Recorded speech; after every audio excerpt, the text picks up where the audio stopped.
말씀을 나누겠습니다. 우리는 누군가의 인생을 평가하는 게 참 쉽지가 않습니다. 성경에서도 상당히 평가하기 힘든 인물이 나오는데요, 그 중 하나가 솔로몬인 것 같습니다.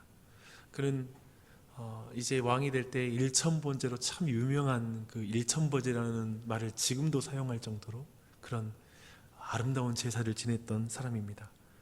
그리고 그의 첫 번째 기도 제목이 다른 어떤 부귀가 아니라 하나님께 받은 사명을 잘 수행할 수 있도록 지혜를 달라고 기도했습니다. 멋진 기도 제목을 가지고 출발한 인물입니다.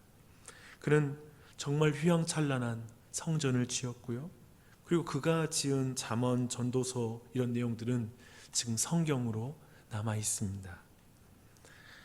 하나님의 놀라운 복을 받아서 누린 인물이죠.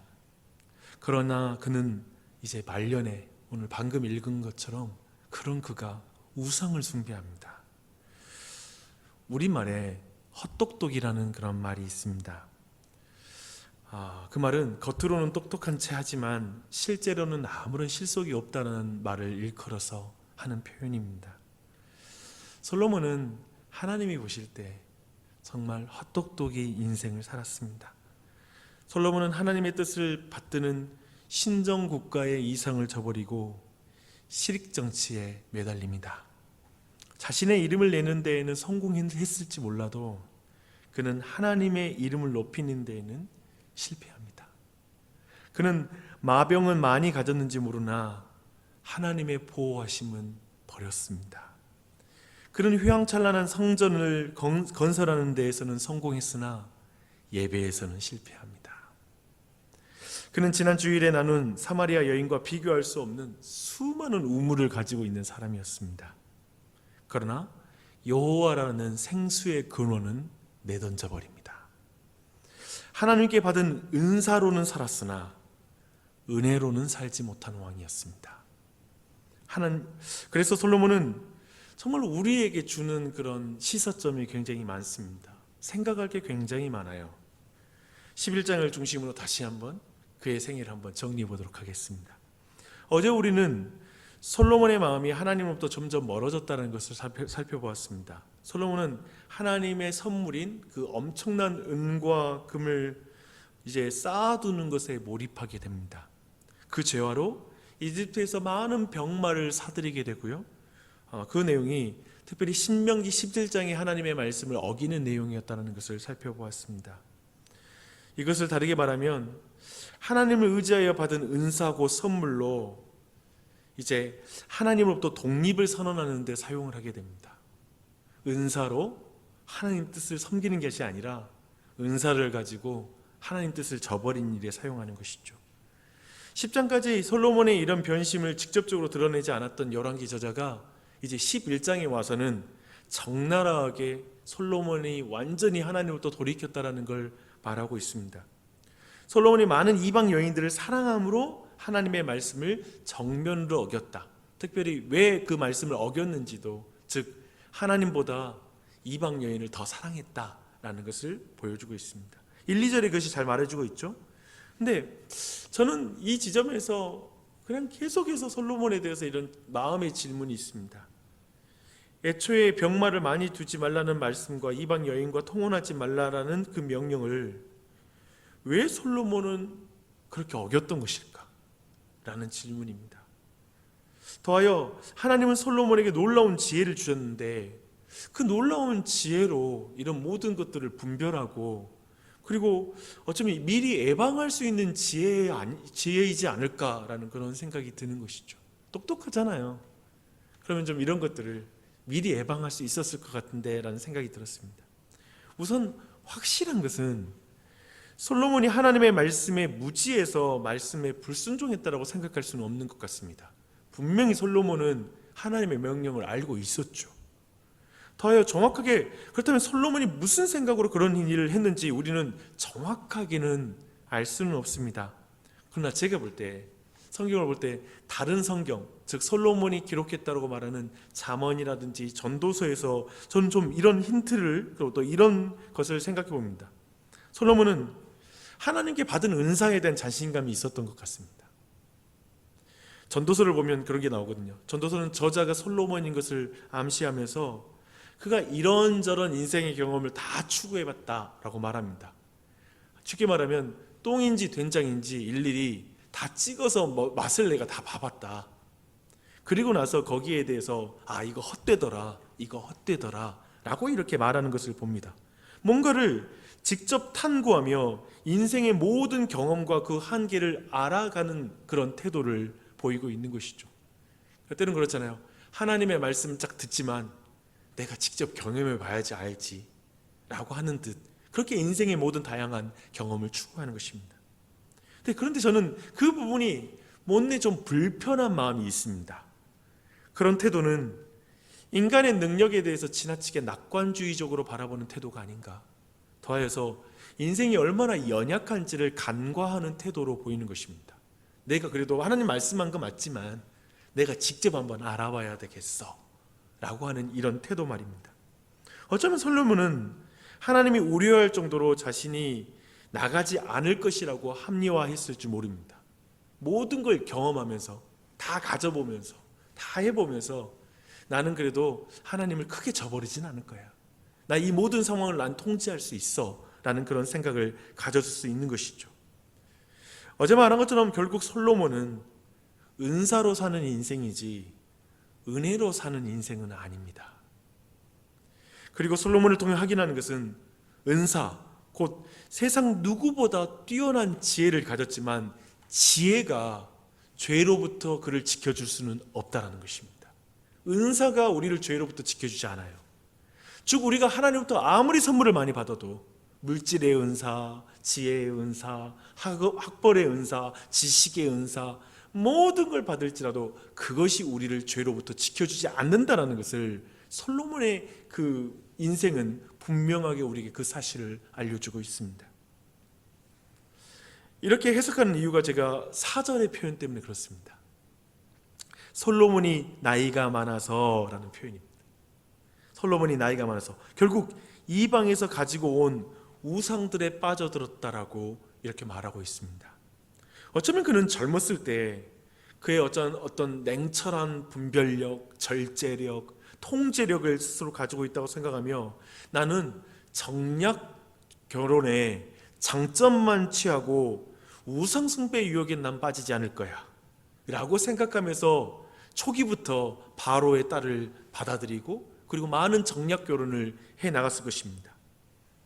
자신이 이방에서 온 여인들을 내가 통제할 수 있다고 생각하고 난 여자애가 안 넘어가 라고 생각하면서 그리고 젊었을 때는 어느 정도 그것이 가능했는지 모릅니다. 그런데 그가 나이가 많아지자 이제 여인들에게 브레이크가 걸리지 않고 브레이크 없이 빠져들어가기 시작합니다. 그리고 성경 말하죠. 이제 여인들의 통제를 받는 거예요. 솔로몬이 통제하는 게 아니라 여인들의 통제를 받습니다. 흥미로운 것은 솔로몬이 우상을 숭배하는 것은 여인들을 사랑했기 때문이라고 표현하고 있다는 것입니다. 어쩌면 처음에 솔로몬은 여인들을 존중한다라고 생각하면서 그들이 가지고 오는 우상을 그래 너는 믿고 나는 하나님 믿으면 돼 라고 하면서 그의 우상을 허용했을 것입니다. 존중하기 위해서 그랬을 거예요. 그래서 그 모든 걸 허용하는 태도를 취하는 것이죠. 근데 제가 이게 좀 겉으로 나가는 이야기는 아니지만 오늘날의 예를 들어 불신자와의 결혼, 물론 우리가 어떤 상황에서 예수님 믿기 전에 이렇게 불신자와 결혼하기도 하고 숨으신 것이 있지만 좀 예를 들면 이제 그리스도인인데 아직 결혼하지 않은 상태에서 그럼 불신자의 결혼을 통해서 선교를 할 수 있지 않을까요? 뭐 여러 가지의 계획을 말할 수 있잖아요. 근데 제 개인적으로는 어떤 낙관주의를 봐요. 그 사람이 그렇게 쉽게 변화시킬 수 있다고 생각하는 그 낙관주의와 그리고 자신이 거기에 물들 수 있다는 연약한 존재라는 사실을 인정하지 않는 태도 아닐까? 어떤 그런 불편함이 있거든요. 무슨 말인지는 이해는 되지만 또 나중에 혹 그렇게 어떤 상황 속에서 피치 못한 상황도 이해는 해줄 수는 있지만 마치 나는 선교를 위해서 나는 불신자와 결혼 자신 있어요 라고 말한다면 저는 그렇게 낙관적으로 보지 않아요. 그리고 내가 그렇게 자신의 믿음이 강하다고 생각하는 것도 그렇게 신뢰가 안 되더라고요. 약간은 예를 들면 조금은 많이 다른 주제는 아니지만 솔로몬에게 있는 어떤 태도들이기도 하죠.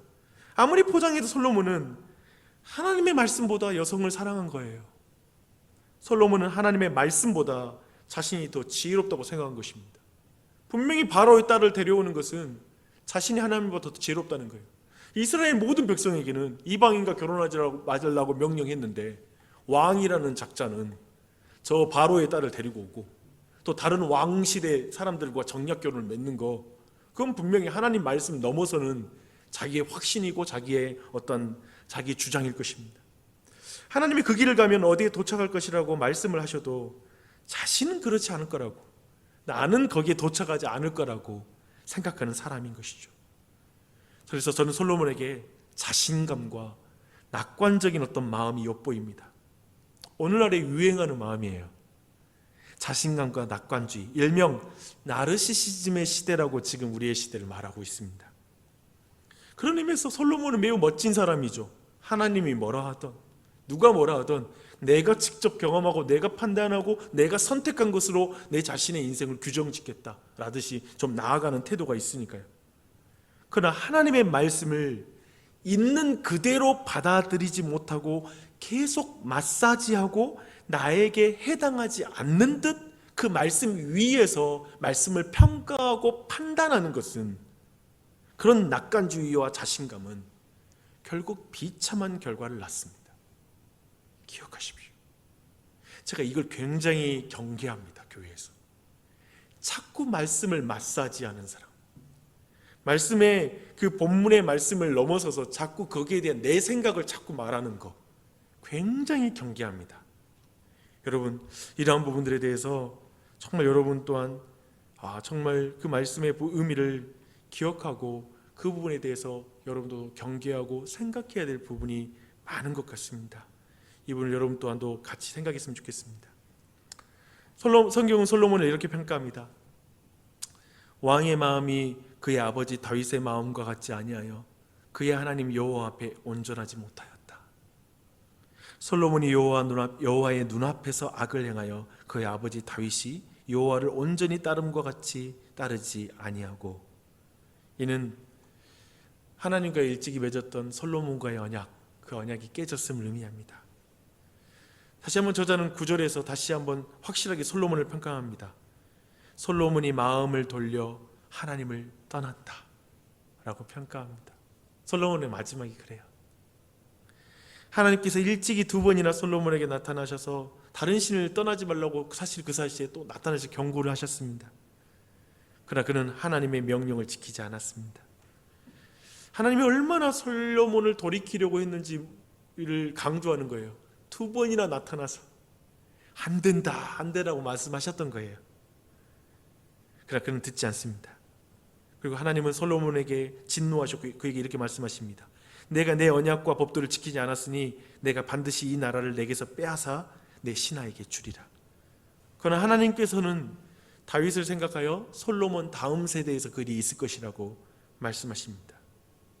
내 종 다윗과 내가 택한 예루살렘을 위하여 한 지파는 솔로몬의 아들에게 주겠다라고 이렇게 말씀하는 것으로 오늘 읽었던 말씀은 본문의 내용은 마무리가 됩니다. 여러분, 이 솔로몬의 마지막은 참 안타깝죠. 우리는 참 그런 말을 좋아하죠. 초지일관이라는 말 좋아하는데 우리는 또 용두삼이라는 말은 싫어하죠. 근데 정말 솔로몬의 삶은 앞과 뒤가 너무나 다르고, 그리고 정말 앞은 너무나 창대했는데 뒤는 너무나 초라한 그런 모습을 우리는 보게 됩니다. 우리는 솔로몬이라는 이 인생을 통해서 무엇을 봅니까? 그리고 솔로몬을 어떻게 평가해야 될까요? 솔로몬의 인생을 결국 다윗과 비교하는 하나님의 관점으로 정리하는 게 가장 좋을 것 같습니다. 도대체 다윗과 다른 결정적인 것은 무엇일까라는 것이죠. 저는 여기에서 제가 교회에서 몇 번 나눴던 어거스틴의 말이 기억이 납니다. 어거스틴은 우리가 애정을 갖는 것들에는 향유할 것과 사용할 것이 있다라고 이렇게 말하고 있습니다. 우리가 어떤 것을 향유한다는 것은 그 사물 자체 안에 참된 기쁨과 만족이 있기 때문에 갖는 애정을 말하는 것입니다. 바로 하나님이 바로 우리의 향유의 대상이죠. 예를 들어 볼게요. 아버지의 집을 떠난 이방인에게 고향은 그 자체로 행복한 것이고 향유의 대상이 될 것입니다. 고향. 그렇죠? 근데 그런 지금 고향을 향유할 수 없어서 불행한 이방인은 고향으로 돌아가기 위해서 자동차를 구매한 거예요. 좋은 차를. 근데 이런 것들은 고향을 향유하기 위해서 이용해야 할 대상입니다. 근데 우리가 고향에 가기 위해서 구입한 자동차의 성능이나 주변의 경치를 향유하게 되면 자동차를 막 향유하는 거예요. 그리고 가면서 경치를 향유하면 어떻게 될까요? 고향에 못 가는 것이죠. 고향으로부터 멀어지는 거예요. 고향에 가지 못하고 다른 곳에 머물러 있게 될 것입니다. 그래서 어거스틴에 의하면 영원하고 불변한 것만이 참된 향유의 대상이 될 수 있다라고 이렇게 말하고 있습니다. 그는 그 유일한 향유의 대상, 영원한 우리의 고향은 오직 아버지와 아들과 성령이신 그 하나님이신 삼위일체 하나님뿐이라고 목소리를 높이고 있습니다. 특별히 오늘 말씀은 그렇죠. 은사는 이용 대상입니다. 그렇죠? 하나님께 받은 우리의 은사는 이용할 거예요. 향유의 대상이 아닙니다. 그 모든 건 하나님을 섬겨야 되죠. 다윗과 시편의 기자들은 이렇게 고백해요. 하늘에서는 주 외에 누가 내게 있으리요 땅에서는 주밖에 내가 사모할 리 없나이다. 시편 기자도 오직 하늘과 땅의 유일한 즐거움의 대상이신 그 유일한 하나님을 노래하고 있습니다. 웨스트민스터 소요리 문답 제1문도 사람의 제일 되는 목적은 무엇입니까? 라고 물으며 답하기를 하나님을 영화롭게 하며 영원토록 즐거워하는 것입니다. 그분을 향유하는 것입니다. 라고 이렇게 말하고 있습니다. 우리는 솔로몬을 볼 때 이용의 대상을 향유의 대상으로 바꿔버렸구나 라는 것을 발견합니다. 이용해야 될 은사를 향유한 인생이었구나. 그래서 은혜로 살지 못했구나 라는 사실을 보게 됩니다. 향유의 대상을 우리는 어쩌면 오늘날의 많은 사람이 향유의 대상을 이용의 대상으로 바꿔버리고 사용의 대상이 향유의 대상으로 바뀌어버린 시대를 우리는 살고 있는 것 같습니다. 여러분 다시 한번 오늘 솔로몬을 통해서 이 교훈 받는 것, 내가 지금 정말 무엇을 향유하고 있는가, 그리고 이 아침 하나님을 향유하는 이 아침이 됐으면 좋겠어요. 하나님을 기뻐합니다. 하나님을 더욱 알게 해주시고 그분을 내 안에 기뻐하고 즐거워하게 해주시고 그분을 누리게 해주시옵소서. 그리고 주님이 내게 준 모든 선물, 내 자녀, 남편, 가족, 어쩌면 이 땅에서 우리가 누릴 수 있는 모든 것들은 주님 이용의 대상이고 그 또한도 내가 누릴 복입니다. 하지만 향유의 대상은 아닙니다. 그 모든 걸 우물 맞습니다. 하지만 내 진정한 생수의 근원은 주님이십니다.